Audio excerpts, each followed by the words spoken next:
Well, good morning, North Tarrant Online. My name is Scott Johnson, and I'm the lead pastor here at North Tarrant Church. And can I just be maybe the first to tell you this morning that I am glad that you are here.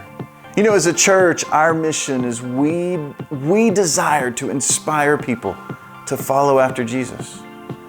Because we believe that when you follow after Jesus, that He will make your life better and He'll make you better at life. Now, it's not because all of a sudden when you follow Jesus, the money's going to come flowing, but here's what I've found, is that when we follow after Jesus, the decisions we make begin to change. We begin to be more forgiving, more loving. We begin to have more peace and less anger. Our relationships are richer, our dreams are fuller, and we begin to see life from a completely different vantage point. So real simply, our mission is we want to inspire people to follow after Jesus. Now, if you have questions about how you can engage, questions about what does it mean to follow after Jesus, questions about baptism, joining a group, I want you to know that your questions deserve a conversation. And we would love to be able to have that conversation with you. In fact, right below there should be a link to allow you to have a forum to ask questions, whether it be in the chat below or whether you click on the Got Questions link. We want you to know that your questions deserve a conversation. Now, if this is your first time joining us, I want to tell you thank you so much for being with us today. In fact, as a way of saying thank you, I would love to put a little Starbucks gift card in your email inbox. If you would click in the link below, the digital connection form, we would love to be able to get your email address so that I can send you a Starbucks gift card. A little simple way of saying thank you. And hopefully it's a way to give you a little bit of a caffeine jolt as you get ready to tackle what this coming week holds. Now, North Tarrant, thank you for being a part of this journey. Thank you for being on this journey with us. We are grateful for you.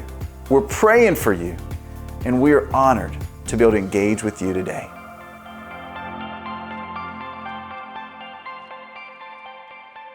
So here's a disturbing thought to get things kicked off today. The easiest person to deceive is the person in the mirror. The easiest person to deceive is the person in the mirror. And it shouldn't be this way, and we'll talk about why it's this way in a minute. It shouldn't be this way, but for the moment, I just want you to let this sink in. Actually, I would like to kind of rub it in. You think about it. You have talked yourself into, to the point of today's message, you have deceived yourself into, you have sold yourself on every bad decision you have ever made. Worse, you are the mastermind. I mean, you thought this stuff up. You are the mastermind behind most of your most regrettable decisions, whether they were financial, relational, professional, academic. You were there for all of them. Just to make it worse, you've probably done more to undermine your own success and your own progress than any other individual on the planet. Now, granted, there were outside pressures, there were other voices, people promising you stuff, trying to sell you stuff, but in the end, you decided. And the reason I know so much about you is, well, I know so much about me because I'm equally guilty like you. There's a sales associate that lives in my head, and his voice sounds a lot like my voice, and although his logic is completely flawed and his sales pitches are amateur at best, I fall for him anyway. So what's up with that? And what's wrong with me? And what's wrong with you? And what's wrong with us? And to the point of today's message, what can we do about it? So today is part 2 of our series, Better Decisions, Fewer Regrets. And as you may know, I recently published a book under this title. And for that reason, I was a bit hesitant to turn this into message content or into a series, lest people think I'm just trying to sell books. But in fact, this series is designed to provide you with the content of the book so you don't have to read the book. Better Decisions, Fewer Regrets. Now, the big idea of this series is the often overlooked relationship between good questions, and good decisions. Good questions and good decisions. Good questions actually set us up for good or better decisions. And then there's a sense in which our decisions are really never any better than the questions that we ask or actually don't think to ask. And I'm absolutely convinced that if you will ask and if you will answer honestly and then act on your answer to the 5 questions in this series, you will in fact make better decisions and you will live with fewer regrets. Your life will be better, and the people who look to you, depend on you, their lives will be better as well. Because, and this is so important, let's face it, we aren't the only people impacted by our decisions. And we aren't the only people impacted by our regrets either. And parents, grandparents, if you will teach your kids and if you will teach your grandkids to ask these 5 questions, I promise their lives will be better as well. Now, last time we were together when we kicked this whole thing off, I suggested that you memorize a saying from the book of Proverbs. So if you memorized it, I would like for you to raise your hand if you did. Oh, that's great. About looks like maybe 10, 15% of you did. Now, the reason for the homework assignment is that this simple saying from the book of Proverbs actually reminds us to consider what's coming, not just what's right in front of us. Ultimate, not just the immediate outcome of our decisions. And here's the verse in case you missed the first part or in case you haven't committed it to memory yet. And this is a verse, as I said last time, I memorized early on and I taught my kids early on. Here's what the writer of Proverbs says: the prudent see danger, and when they see danger, they do the appropriate thing, they take refuge. But the simple or the naive, they just keep going. They just ignore what they see and they pay the penalty. When deciding what to do, prudent people or wise people take into consideration the long-term results of whatever options they're considering. But simple people, naive people, not so much. They fall for the amateur sales pitches of the salesperson in their head. They opt for now over later. So here's the thing. The 5 questions we're going to discuss in this series will bring you into conflict with the sales associate that lives in your head, and you need to know that ahead of time because the salesman in your head wants you to act fast and wants you to act now, to focus on the immediate rather than the ultimate. And this verse is a reminder to look beyond the moment and not to look away from potential danger associated with an option you find yourself selling yourself on. These 5 questions will slow you down, and they're going to create the perspective you need to see danger coming, to connect the dots. So let's jump in. The first of our 5 questions, question number 1, I call it the integrity question, the integrity question. And to introduce this question, we need to drop back to my opening, somewhat disturbing observation that the easiest person to deceive is the person in the mirror, which means the most difficult person to lead is the person in the mirror as well. You cannot lead yourself well as long as you are deceiving or lying to yourself. Have you ever tried to lead a liar? It's pretty much impossible to lead a liar. In a professional setting, in the marketplace, at work, you have to fire a liar. So today, I'm going to challenge you to fire the dishonest version of you and hire a new you. An honest you, a you that tells you the truth, even when it makes you feel bad about you. Now, you know from experience that dishonesty erodes credibility, right? I mean, and in a similar way, and this is kind of odd to think about, in a similar way, when we are dishonest with ourselves, it erodes credibility within ourselves. And I know that sounds strange, but think about it this way. When we lie out loud, and I'm not calling you a liar, but occasionally we all kind of stretch the truth, but when we lie out loud, what do we do immediately on the inside, in our heads, in our hearts? We justify the lie. And who do we justify the lie to? To ourselves. We have to. Otherwise, we're at odds with ourselves, something that us sane people can't do for very long. So what we do is we create a narrative that justifies our lie or our half-truth, and then, this is the crazy part, we choose to believe it, which really is crazy. I mean, why would we believe a narrative we basically just made up? Well, the non-technical, non-clinical answer to that question is this: you are a sucker for you. You can convince yourself of just about anything, and so can I. I mean, as my AA friends, my NA friends, and my 1CA friend has taught me, rigorous honesty is the first rule of recovery. Rigorous honesty with ourselves and others is the first rule of recovery. Rigorous means extremely thorough, exhaustive, sometimes exhausting, meticulous, rigorous honesty with ourselves and others. That's the first step to getting better and making progress, to make better decisions, to avoid unnecessary regret, you've got to tell yourself the truth. You have to tell yourself the truth, even if it makes you feel bad about yourself. Now, what I'm going to say next, I realize runs contrary to the grain of our culture, but as you know, I'm not really here to be liked, and so let me just put it out there. There are worse things. There are worse things than feeling bad about yourself. For starters, denying something bad about yourself, refusing to acknowledge what's bad about ourselves is bad for ourselves. So to make the best decision, you have to be honest with yourself, even if it makes you feel bad about yourself. Or to put it another way, you will never get where you need to be until you acknowledge where you actually are. Besides, if you aren't honest about why you're choosing what you're choosing, think about this. You'll have a difficult time taking responsibility for the outcome of that decision. And we have an adjective for people who refuse to take responsibility for the outcomes of their decisions, don't we?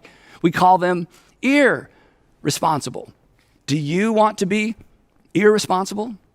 If we're dishonest with ourselves when we're making a decision, we will be dishonest with ourselves about where to lay the blame for the outcome of our bad decisions. In this way, this is important. In this way, dishonesty leads to irresponsibility. And you know what? You've seen that play out in the lives of other people. Now, the fact that everything I've said so far is pretty much obvious. You probably didn't write any of that down. It doesn't make any of this easy, and it doesn't make it easy to get this right. In fact, your first step may be being honest with yourself about the fact that you're not always honest with yourself. But whatever the case, to decide your way into a better future, and that's what this whole series is about, to decide your way into a better future, you've got to develop the habit of telling yourself the truth. Specifically, the uncomfortable truth about why you choose what you choose to do. And that leads us at last to the first of our 5 questions. And the first question to ask anytime you're making a big decision is the integrity question. And the question is simply this: am I being honest with myself? Am I being honest with myself? Now, you may not owe it to anyone else, but you owe it to yourself to be honest with yourself about the decisions and the choices that you make, why you do what you do. If you want to justify your decisions to other people, that's fine, I guess, but there is no win in justifying your decisions to yourself. Besides justifying, do you know what justifying is? Justifying is really just a lying. And why would we just a lie to ourselves? So just tell yourself the truth. Now, it actually helps to ask this question out loud. In fact, all 5 of these questions, it helps if you ask them out loud, but this one in particular. And it actually helps to ask this question twice. But on the second round, you should add a word. And some of you already know what that word is. Am I being honest with myself? Really? Am I being honest with myself really? And the reason we have to add really is because we are so prone to deceive ourselves. Why am I doing this? Really? Why am I avoiding him? Really? Why do I keep postponing that? Really? Why do I keep making excuses? Really? Why did I say yes? Really? Why did I choose to wear this? Really? Why did I choose to purchase or lease that? Really? Why did I move in? Really? Why am I moving out? Really? Why won't I get help? Really? And here's the thing. You may not be good at selling anything to anybody else, but when it comes to selling yourself on a bad idea, you're amazing. Me too. Our greatest regrets are associated with things, opportunities, and people we sold ourselves on. I mean, just think back to your last bad relationship decision. You were in love, or you were in lust, or something, whatever it was, you were in it. And your mama tried to warn you, your best friend tried to warn you, but you assured them you knew exactly what you were doing. And then looking back, you wonder, what was I doing? What was I thinking? Which is the problem. You weren't thinking. You were selling. You were selling yourself. And the same is true for your most recent bad purchasing decision. Once you had it in your hand, or once you had your heart set on it, on whatever it was pretty much over. It was like something took over. And the next thing you know, you're handing your credit card to someone you don't even know to buy something you couldn't or perhaps shouldn't even afford. And why? Because you sold yourself. So here's a little tip. In fact, if you don't remember anything else from our time together today, I want you to remember this. As soon As soon as you start selling yourself on anything, you should hit pause. The moment you begin selling yourself, you should hit pause. And here's why. Because we rarely have to sell ourselves on a good idea. When it comes to good ideas or good decisions, we usually just know. So let's just stop with all that. Just tell yourself the unfiltered truth. Be honest with yourself. I mean, come on. It's not going to hurt. Well, you may hurt your own feelings momentarily, but in the end, you're going to be better off. We all are, right? I mean, lights will come on. And granted, lights can be terrifying. Just ask the roaches and the rats, right? But light is a disinfectant, and truth is as well. They go hand in hand. So bring your narratives and bring your justifications and bring your excuses into the light and just tell yourself the truth. You're going to make better decisions. Now, if everything were equal, if we were kind of wired to decide what's best for us, this would be really easy. In fact, if that were the case, we'd be pretty much done here. Just tell yourself the truth. I'll see you next time, right? But things aren't equal. And as it turns out, choosing what's best isn't what's natural. Now, naturalists, and you may be a naturalist or materialist, they have an explanation. You may have an explanation for why it's so difficult for us to tell ourselves the truth. Christians have a different explanation. But everybody pretty much agrees that we come into the world with a natural propensity on selling ourselves what we want to do rather than what we ought to do. And this is not a recent observation. In fact, this is kind of interesting. The 17th century English philosopher and statesman Francis Bacon, you probably studied about Francis Bacon in school, he made the following observation. This is a little bit long, but this is from the 17th century. Here's what he said in that 17th century way of writing. He says, the human understanding, when it has once adopted an opinion, in other words, once we kind of come to what we want to do, draws all things else to support and agree with it. In other words, once we've kind of made up our mind what we want to do, we become a magnet for anything that supports what we've decided we want to do. And then he says this, and though there be a greater number and weight of instances to be found on the other side, yet, he says, yet these it either neglects or despises or else by some distinction sets aside and rejects. That's just a fancy 17th century way of describing what we call confirmation bias, that we are naturally open, or we naturally open ourselves up to anything that confirms what we already think and what we already want to do. And we instinctively, I love the way he says it, we instinctively set aside or reject anything to the contrary. Again, just think back to your last bad relationship decision. You were warned, and it wasn't that you wouldn't listen, it was more like you couldn't listen. I mean, think back to that recent bad purchasing decision. It's so clear now. But in the moment, Francis was correct.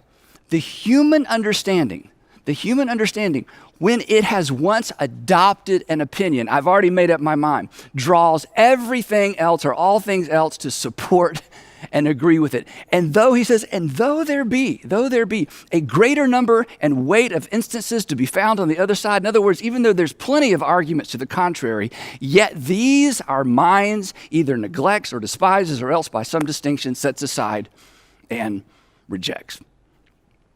That's been going on for a long time, and this is helpful in terms of an observation, but it doesn't really tell us why this is the case, nor does Francis tell us what to do about it. But almost 2,500 years before Francis Bacon wrote these words, a Judean court advisor turned prophet made a similar observation. But fortunately for us, he added a bit of helpful explanation. And the context for his observation, I think it's both fascinating and instructive. So here's the backstory. Around 600 BC, Jeremiah, who's the author of the Old Testament book Jeremiah, served as pretty much a professional coach or like a court advisor to a series of Judean kings whose careers honestly would have gone much smoother and whose lives would have lasted much longer had they listened or taken Jeremiah's advice.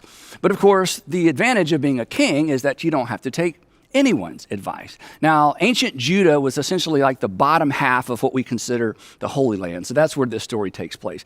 Jeremiah actually began his coaching career with young King Jehoiakim.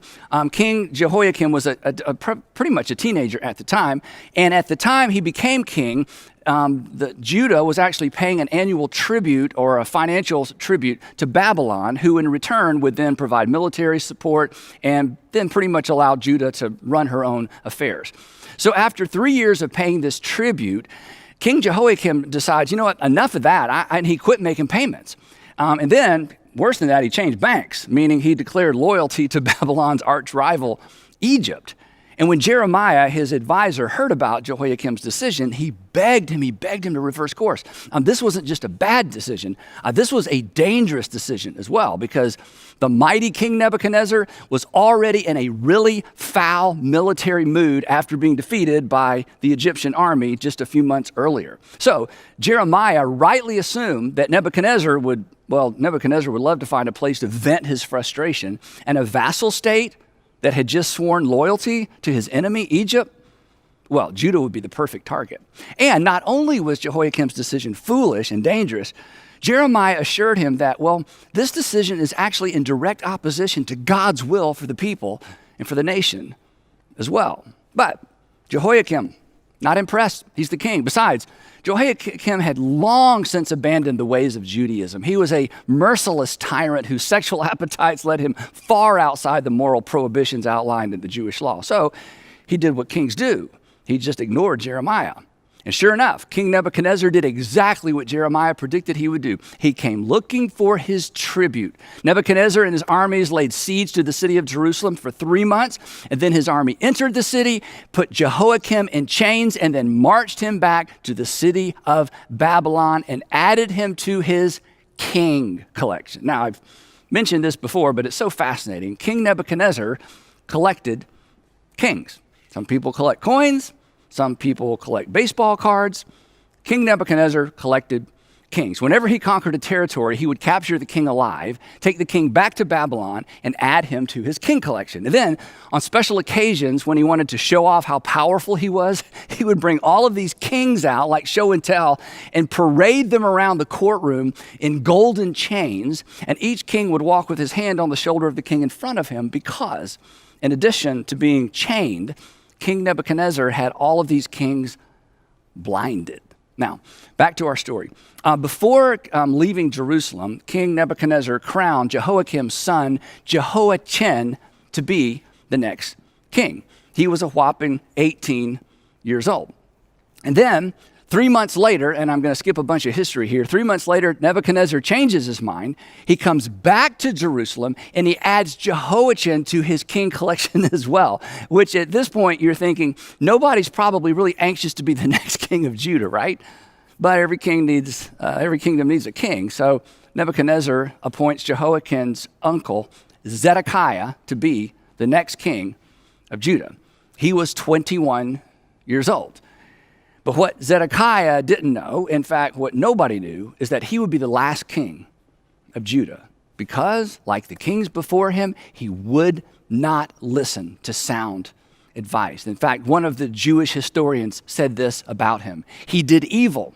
He did evil in the eyes of the Lord his God, and he did not humble himself before Jeremiah the prophet. He just wouldn't listen. Once his mind was made up, much like most of us, once his mind was made up, he could not hear. He could not hear, neither could he embrace the wise counsel of the prophet. He did exactly what King Jehoiakim had just done. He refused to pay tribute to Babylon. And once again, Jeremiah pleads with Zedekiah to change his mind. This was not going to end well for the king. It's not going to end well for his family. It's not going to end well for the nation.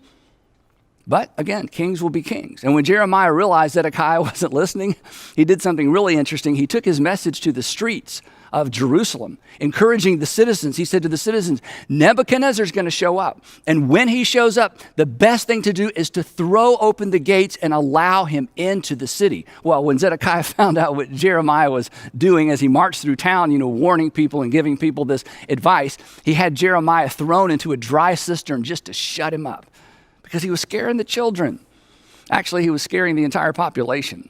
And they should have been scared, because sure enough, just as he predicted, again, Nebuchadnezzar himself shows up at the gates of Jerusalem, surrounds the city, and waits and waits and waits in an effort to starve the inhabitants into submission. When King Zedekiah realized his mistake, what do you think he did? He went looking for Jeremiah, and he begged Jeremiah to ask God to deliver the city.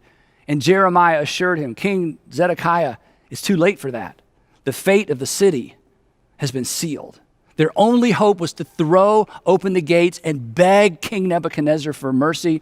But Zedekiah knew there would be no mercy for him or his family. So he snuck out of the city at night with his bodyguard and his children. Yet another really bad decision. He was eventually captured, and then he was forced to watch as his children were butchered one by Nebuchadnezzar's soldiers. And that would be the last thing King Zedekiah would ever see.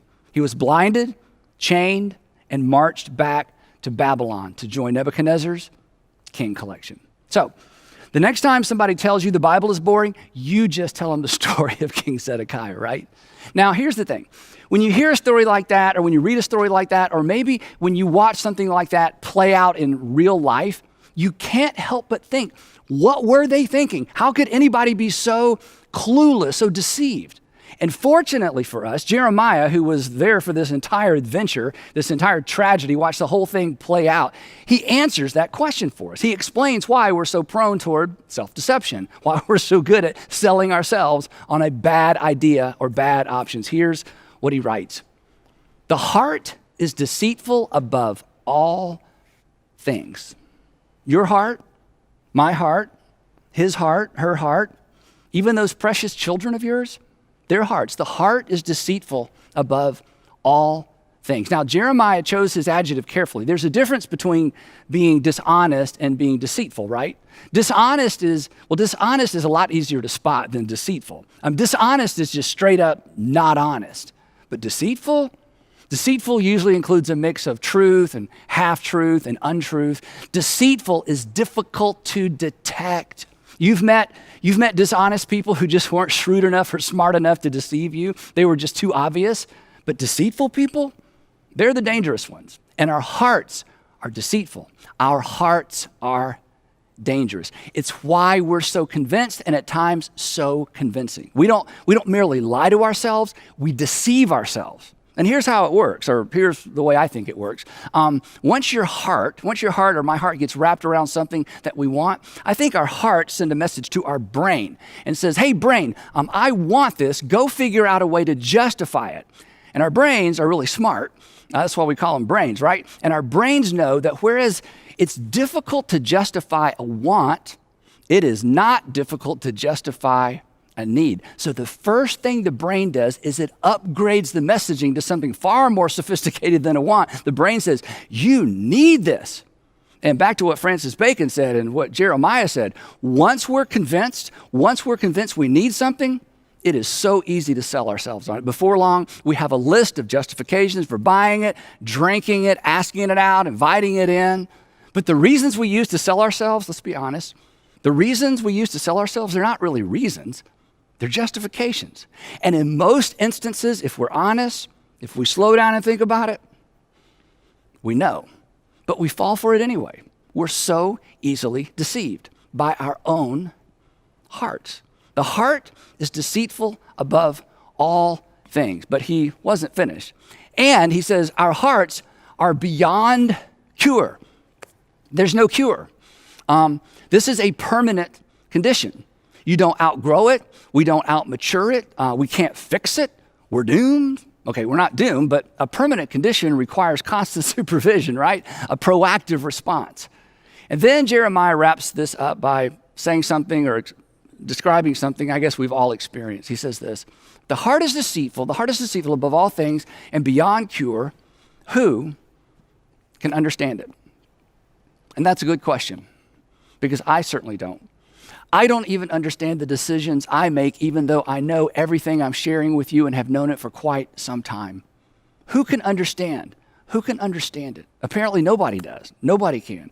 Which explains why we've all said at some point along the way, I don't understand why I did what I did, which is just another way of saying, I don't understand why I decided what I decided. I don't understand why I chose what I chose. And this explains why we do the very thing we advise other people not to do. It's why the person in the mirror is so hard to lead. They just won't tell you the truth unless you force them to. You got to pin them down, you got to look them in the eye, and you have to ask, are you being honest with yourself? Are you being honest with yourself really? And the sooner you embrace this disturbing fact about yourself, and I hate to be the bearer of bad news, but the sooner you embrace this fact about yourself, the sooner you'll be open to information and advice that conflicts with where your heart is taking you. The more suspicious and cautious you'll be when that salesperson inside of you starts selling you.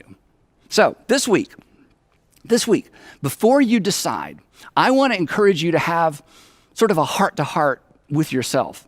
And I think you should do it in the mirror. I do. And you should ask yourself out loud. And you should use your name. Andy, are you being honest with yourself? Are you being honest with yourself? Really? And then just tell yourself the truth, even if you don't plan to act on it. Because you owe it to yourself to know. You owe it to yourself to know, even if it points you in a direction you don't intend to go. And this is where the conflict is, because we think, and this is pretty much true, that if we are honest with ourselves, we're going to feel like we need to hold ourselves accountable to do what we know we ought to do. And that's absolutely true, but I'm giving you permission not to do that. Just begin with being honest with yourself. It won't hurt to know. But here's something you do know. What you don't know, what you won't know, what you refuse to know, can certainly hurt you. So just be honest with yourself. Most people aren't. Don't be most people. So I would love to challenge you to make a decision today.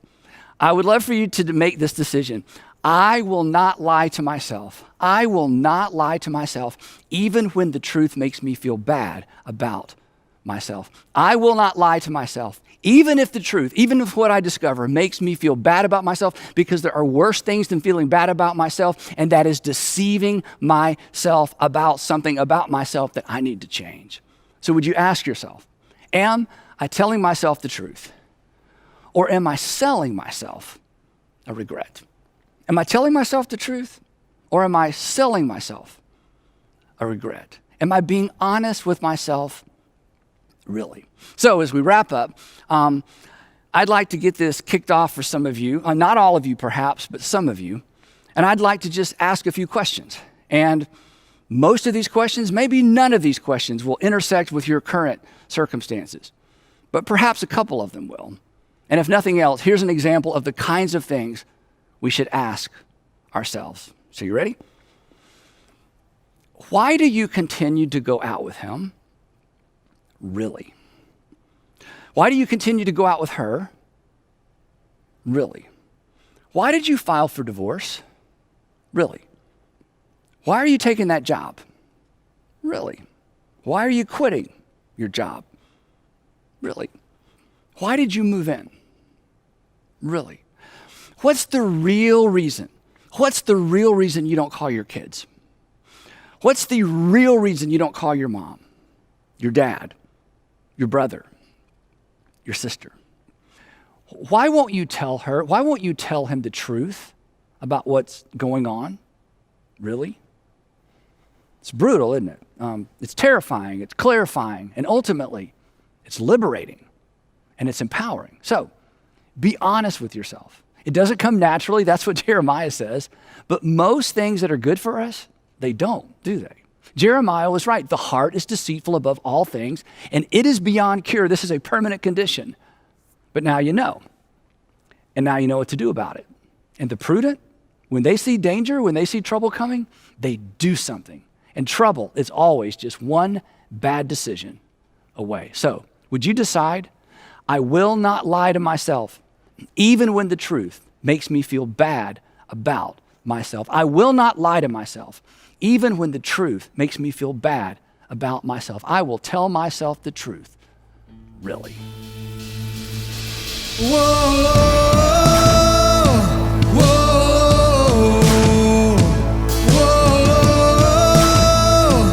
whoa. Try that with us now. Whoa, whoa.